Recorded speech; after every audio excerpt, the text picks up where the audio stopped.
बोले बांके बिहारी लाल की जय। मैं आचार्य कृष्णा शोभरी आपको कार्तिक महात्म सुनाता हूँ। जो मेरे चैनल पर नए हैं वो सब्सक्राइब करें, लाइक करें और शेयर करें। कार्तिक महात्म है। एक समय नैमिषारण्य में पुराणों की कथाओं को सुनने के निमित्त एकत्रित हुए 88,000 ऋषियों ने श्री सूत जी महाराज से कहा कि हे ब्राह्मण, आने वाले कलयुग में प्राणियों का उद्धार कैसे होगा? आप कृपा करके कोई सरल उपाय बताएं।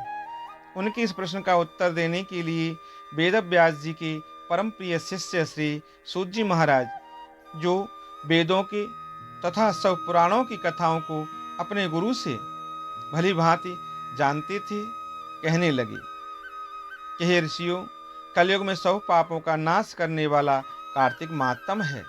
जो प्राणी इसका व्रत तथा उद्यापन नहीं कर सकते, वे इनका नाम सुनने मात्र से फल प्राप्त कर सकते हैं। आप कृपा करके इसका महत्व एकाग्रचित होकर के सुने। पहला अध्याय है। नैमिषारण्य में वास करने वाले शौनकादिक 88,000 ऋषियों ने श्री सूत जी महाराज से कहा, हे ब्राह्मण, आप हमारे अंदर अज्ञान रूपी घोर अंधकार जो बैठा हुआ है, आप अपने ज्ञान रूप प्रकाश से उसे दूर करने में सक्षम हैं। आप हमारी इस घोर कलयुग में रक्षा करने के लिए कोई ऐसा सरल उपाय बताएं। उनका यह प्रश्न सुनकर श्री सूत जी महाराज कहने लगे कि हे ऋषियों, भगवान के श्री चरणों में तुम्हारी अटल भक्ति देख करके मैं तुमसे कार्तिक महात्म की कथा कहता हूँ, जिसके सुनने मात्र से मनुष्य के सब पाप नाश होकर के बैकुंठ को चला जाता है। आप सावधान होकर के सुनिए। एक समय श्री नारद जी महाराज ब्रह्मलोक में जाकर सारे जगत के कर्ता श्री ब्रह्मा जी से विनीत भाव से पूछने लगे कि हे पितामह, कृपा करके कोई धर्मोपदेश की ऐसी सुंदर कथा कहिए जो सब पापों का नाश करने वाली हो। तब ब्रह्मा जी कहने लगे कि हे पुत्र, भगवान के श्री चरणों में तुम्हारी ऐसी प्रीति देखकर मैं तुमसे कार्तिक मास का महात्म कहता हूँ, जिसके सुनने मात्र से मनुष्य के सब पाप नाश हो जाते हैं और वह बैकुंठ का अधिकारी हो जाता है। कार्तिक मास भगवान को अति प्रिय है।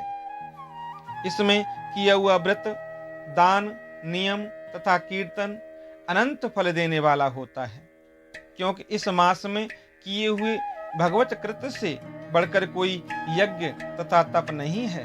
अतः सारे संसार की भलाई के लिए तुमने अति सुंदर प्रश्न किया है। मैं इस कथा को तुमसे कहता हूँ, तुम सावधान होकर के इसकी विधि को सुनो। व्रती मनुष्य प्रातःकाल ब्रह्म मुहूर्त लगभग 4 बजे उठ करके शौच आदि से निवृत्त होकर के 12 अंगुल लंबी सुगंधित वृक्ष की दातुन करें। परंतु श्राद्ध के दिन, सूर्य तथा चंद्र ग्रहण के दिन, एकम यानी प्रतिपदा, अमावस्या, नवमी, छठ, एकादशी तथा रविवार को दातुन न करे। जिस दिन दातुन न करनी हो, उस दिन पानी से 12 कुल्ले करके मुंह को खूब अच्छी तरह से साफ कर लेवें। जब 2 घड़ी रात्रि रह जाए तो काले तिल, चंदन, चावल, फूल या कुसा लेकर तालाब, कुंड, नदी या संगम तथा किसी तीर्थ स्थान में जाकर के भगवान से प्रार्थना करें कि भगवान, आपकी और लक्ष्मी जी की प्रसन्नता के लिए मैं कार्तिक मास में स्नान करूंगा। इस प्रकार संकल्प करके श्री गंगा जी, शिव, सूर्य और भगवान विष्णु का ध्यान करें। नाभि पर्यंत जल में प्रवेश करके अच्छी तरह से स्नान करें। फिर जल से बाहर आकर देवता, ऋषि और पितरों का तर्पण करें। स्नान के पश्चात बकरी तथा भेड़ की धूल से बचना चाहिए तथा छींक, थूक, कुत्ता, कौवा, ऊंट, उल्लू, सूकर का स्पर्श न करें।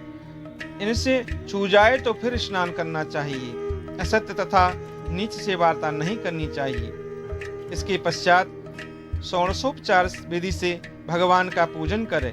भगवान को अर्घ्य देवें और प्रार्थना करें कि भगवान श्री राधा रानी के सहित मेरे इस अर्घ्य को आप ग्रहण करें। इस प्रकार प्रार्थना करके 16 चीज ये हैं।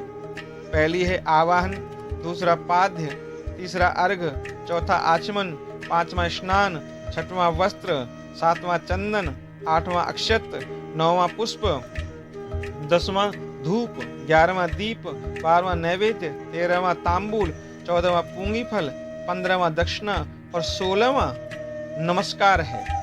भगवान की मूर्ति को अर्पण करके तुलसी मंदिर से भगवान का पूजन करना चाहिए। इसी को षोडशोपचार पूजन कहते हैं। जय जय श्री राधे, जय जय श्री राधे कृष्णा।